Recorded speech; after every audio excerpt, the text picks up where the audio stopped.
माझ्या लाडकीला दूर नेते, माझी या स्वप्नात येतो एक राजा, एकदा भेटेल राणी तो माझ्या, घेऊन जाईल मला तो दूरच्या देशी, नाना तो इथे नांदेल वेडे आमच्या पाशी, हट्टले की पुरा करणार आहे, तू मला सोडून कशी जाशील बाई, माझ्या मनाला जे हवे तेच होणे आहे, जावई विकत घेणे आहे, जावई विकत घेणे आहे, जावई विकत घेणे आहे.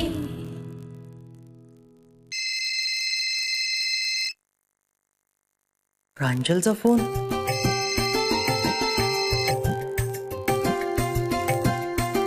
अरे उचल ना. अरे बघ विचार ना तिला, काल का नाही आलीस म्हणून. आणि परत कधी येणार आहे ते पण विचार. हो हो विचार विचार. वहिनी त्याला बोलू द्या ना. ए राय नाही ते काम कर, तू बाहेर जाऊन बोल. जा जा जा जा. हा मी सांगितलेलं विचारा, विसरू नकोस.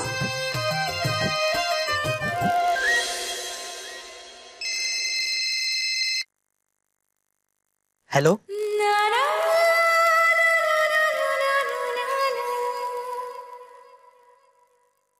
हॅलो हॅलो, तू लाईनवर आहेस ना? हो हो आहे ना. काही काम होतं का? हो. अगं मग बोल ना, काय काम होतं? आजी आजोबांना विश करायचं होतं. दे ना त्यांना फोन, त्यांच्याशी बोलते. का? थोडा वेळ माझ्याशी बोललं तर नाही चालणार का? नाही तसं नाही, चालेल ना.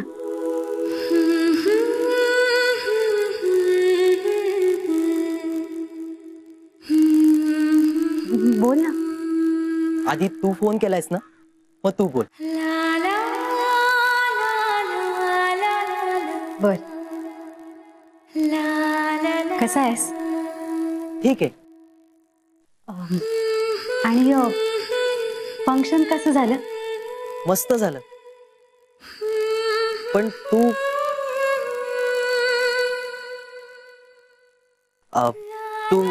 तुमच्या घरचं कसं झालं फंक्शन? छान झालं. बोल बाकी. बाकी काय नाही.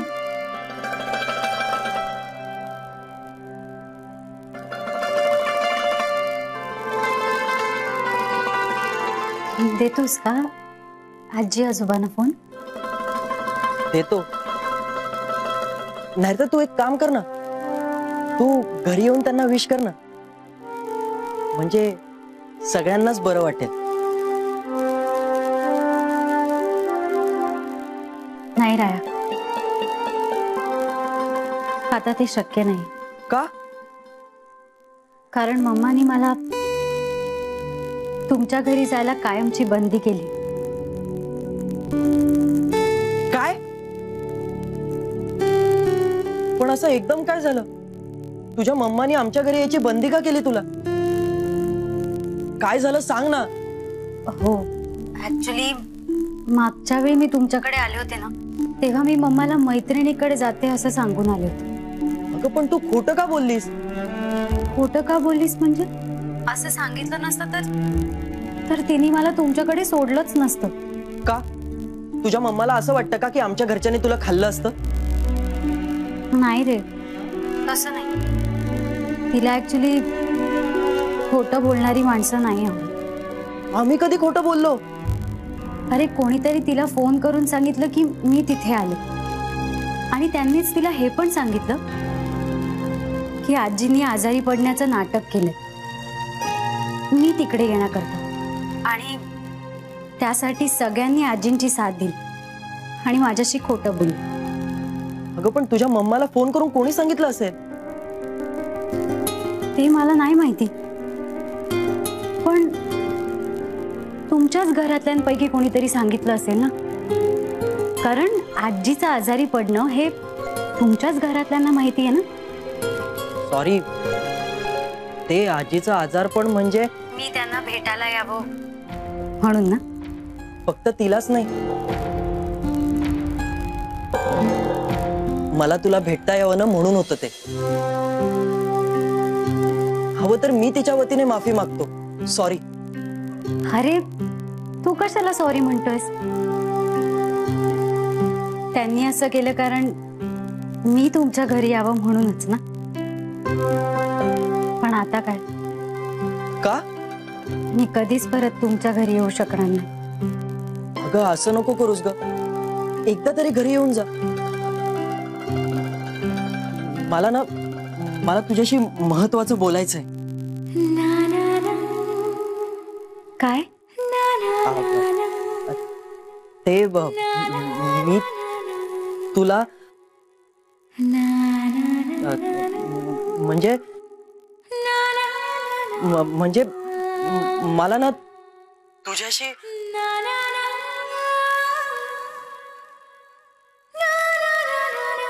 काय? म्हणजे निदान तू घरी आली असती ना तर आजी आजोबांना बरं वाटलं असतं. मलाही खूप यावंसं वाटतंय रे, पण आता नाही येऊ शकणार. तू सांग आजी आजोबांना. ठेवते फोन. हा,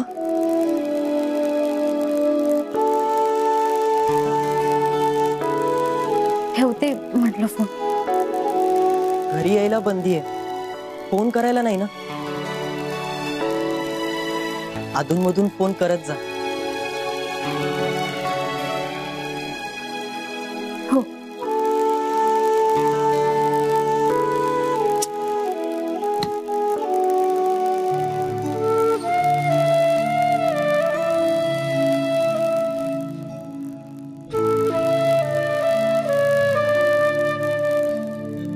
काय रे,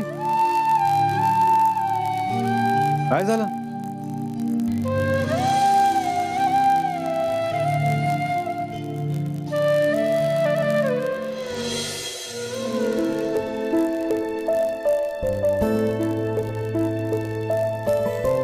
रायाशी बोलत होतीस का? मग तो काय म्हणाला? आय लव्ह यू वगैरे काही म्हणाला का? तू काय म्हणालीस? रिया जरा शांत राहा. Okay okay. तू काय वेडी आहेस का? तुला माहितीये ना मी कशाला फोन केला होता. अशा कशा आम्ही प्रेमाच्या गप्पा मारू. अगं अशा कशा म्हणजे? जशा इतर तरुण तरुणी प्रेमात पडल्यावर गप्पा मारतात तसं. पण त्याआधीच मी मम्मा काय बोलली ते सांगून टाकलं. मग काय, त्याला शॉकच बसला. अगं शॉक बसणारच ना. तू एकदम असा बॉम्बच टाकलास त्याच्यावर. मग तो बिचारा काय करणार? हो, पण मी तरी काय करू? माझ्याकडे दुसरा पर्यायच नव्हता. मला वाटलेलं की तो बोलेल आपणहून, म्हणून मी सांगून टाकलं. काय काय सांगितलंस तू? काय म्हणजे काय? मी आता तुला बोलली ना मम्मा काय बोलली ते. प्रांजल, तू गोल गोल काय बोलतेस? त्याने तुला काही सांगावं असं वाटत होतं का तुला? हो, पण तू काही बोलेच ना. हो, आय सी. म्हणजे काल रात्री त्यांच्या घरच्यांसमोर तो जे काही बोलला ते सगळं त्याने तुला सांगायला हवं असं तुला वाटत होतं का? नाही, अगदीच तसं काही नाही. म्हणजे तुला वाटत तर होतं. अगं मग तूच सांगायचंस ना त्याला, मी काल रात्री तुमच्या घरी आले होते. तू? अगं म्हणजे तू ग. तर असं सांगायचंस, मी काल रात्री तुमच्या घरी आले होते आणि तू जे काही बोललास ना ते मी सगळं ऐकलं. आणि सगळ्यात महत्वाचं, मला पण तू आवडतोस. ही वेळ नाहीये हे बोलायची. मेरी प्यारी बहना. अगं प्रेम व्यक्त करताना काय वेळ बघायचा नसतो. तुला फारच एक्सपिरियन्स दिसतो. नाही ग, याला एक्सपिरियन्स लागत नाही. फक्त हिंदी पिक्चर्स बघावे लागतात. हिंदी पिक्चरचा काय संबंध? येस, आहे. तुमचं हे जे काही चाललंय ना, ही सेम हिंदी पिक्चरची सिच्युएशन आहे. म्हणजे कसं, हिरो हिरोईनचं एकमेकांवर प्रेम आहे, पण आड येते ती हिरोईनची आई, म्हणजे एक मेन विलन. हो, मी आहे विलन, पण मी जे काही करते ना ते फक्त प्रांजलच्या भल्यासाठी. कदाचित तिला आता ते पटत नसेल, पण एक ना एक दिवस तिला यामागची माझी तळमळ कळेलच. बहिणी, मला तुमचं सगळं म्हणणं पटतंय, पण वंस, प्रांजल आता जे वागते ना त्यावरून मी एक निर्णय घेतला. कुठला? प्रांजलचं लवकरात लवकर लग्न करायचं आणि मोकळं व्हायचं. मग मुलगा? अहो, असं काय करताय वहिनी? जो घर जावई व्हायला तयार होईल तो. अरे हो, ते एक आहेच नाही का? अहो, तेच तर महत्वाचं आहे. मला घर जावईच हवाय.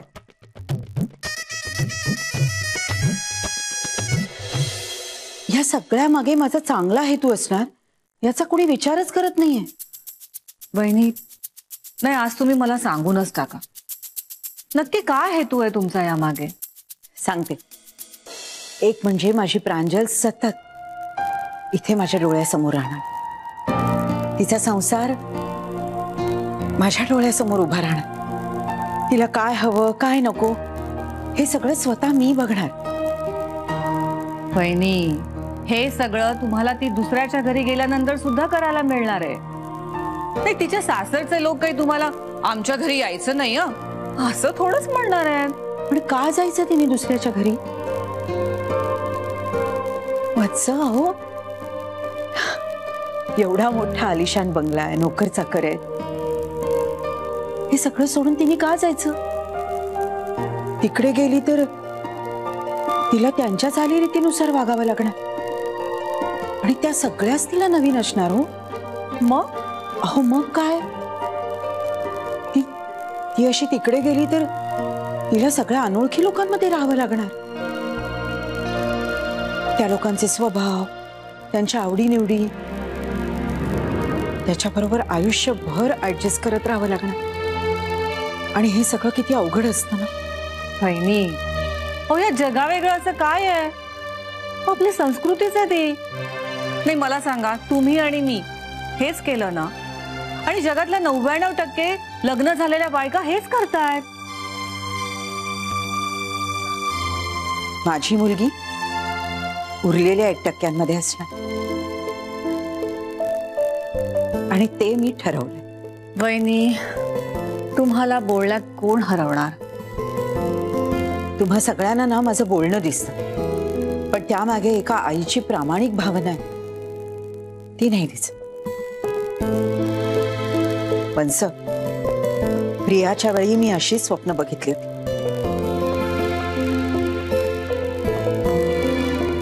प्रांजलपेक्षाही जास्त लाडकी होती ती माझी.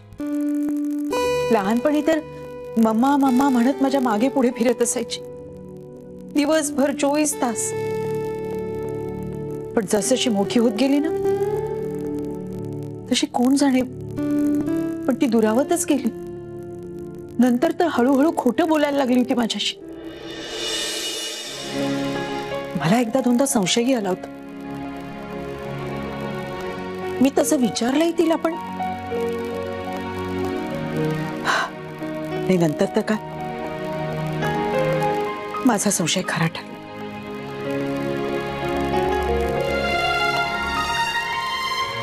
माझी प्रिया मला न सांगता, मला कसलीही कल्पना न देता त्या मुलाबरोबर पळून गेली. वंस, तेव्हा मला काय वाटलं असेल, माझी काय अवस्था झाली असेल, याचा विचार तिने करायला नको होता.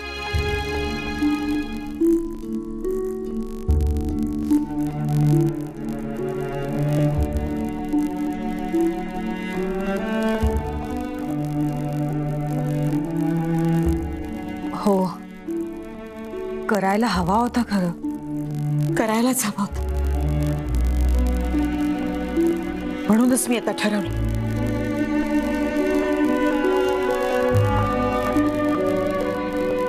प्रियाला गमावलं पण प्रांजलला नाही ग मग.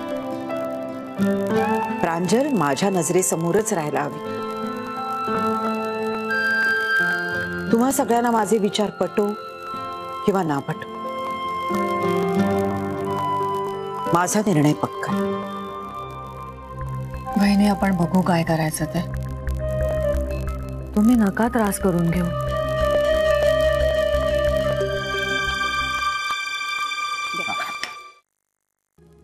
मला असं वाटतं की फोनचं राजकारण करणारा आपल्या घरातलंच कोणीतरी आहे.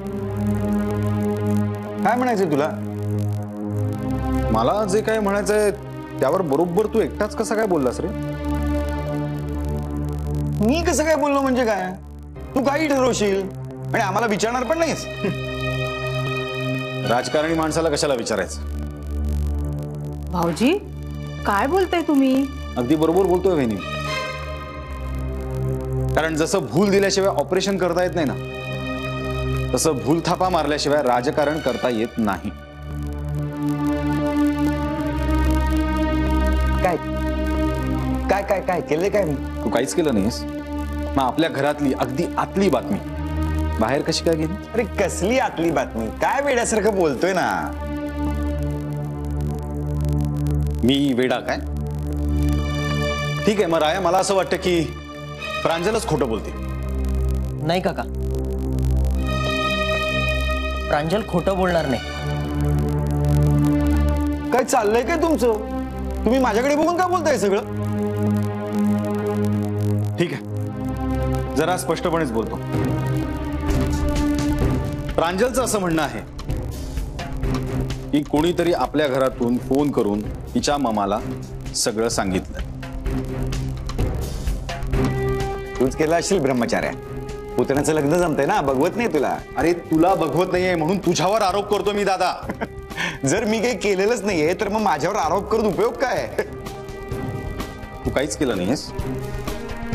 मला ना हे असले रिकाम टेकडे वाद घालत बसण्यात काही इंटरेस्ट नाहीये. मुकुंदा, तुला बँकेत जायचं नाही का? बुडीत खात्यात गेले का बँक? अहो, असं काय बोलताय?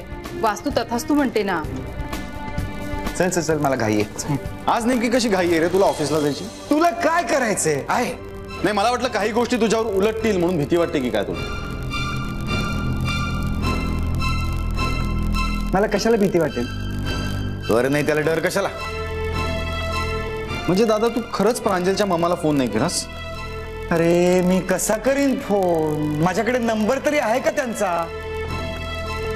बघा भाऊजी, मी म्हणत होते ना तुम्हाला. आई, बाबा खरं बोलत नाहीये.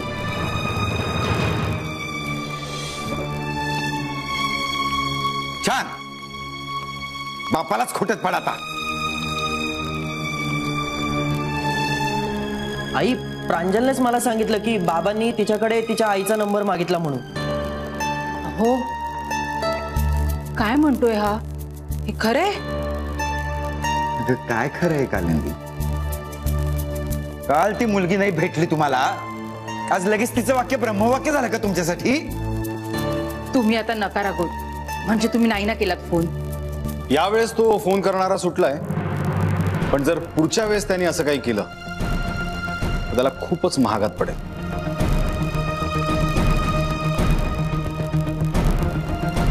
धमकी देतोयस मला तू? मी तुला का धमकी देईन? अरे मी फोन करणाऱ्याविषयी बोललो ना. हा, तू का स्वतःवर ओढून घेतोस सगळं? उशीर होतोय, चल. हो हो. काय हो काय? माना डोलो नकोस, चल उठ.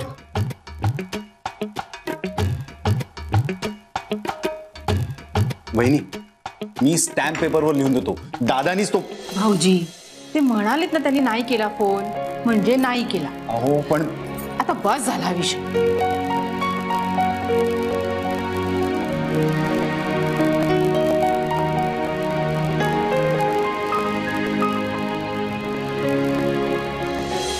काय म्हणावं या आजकालच्या पिढीला?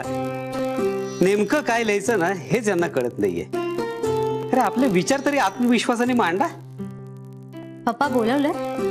अरे प्रांजल, आलीस? बस बस बस. पण तुम्ही असे एकटेच का बोलताय? काही नाही ग, बस बस तू बस. काही नाही, मला ना या आजकालच्या तरुण पिढीची चिंताच वाटायला लागली.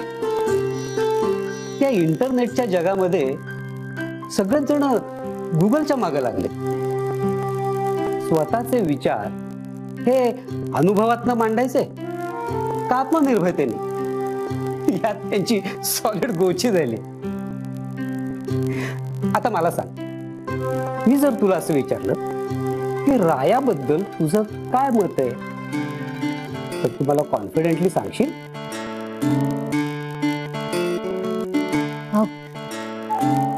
पण तसं काहीच नाहीये ना. मग मी काय उत्तर देऊ?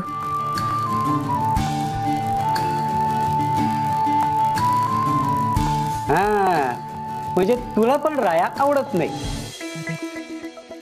थँक्स बेटा. तो राया ना मला पण आवडत नाही. त्यापेक्षा जोशी काकांनी एक मुलगा पाठवलाय, मी भेटलोय त्याला. अगं हाईट बीट पण अशी मस्त आहे. तू त्यालाच पसंत कर.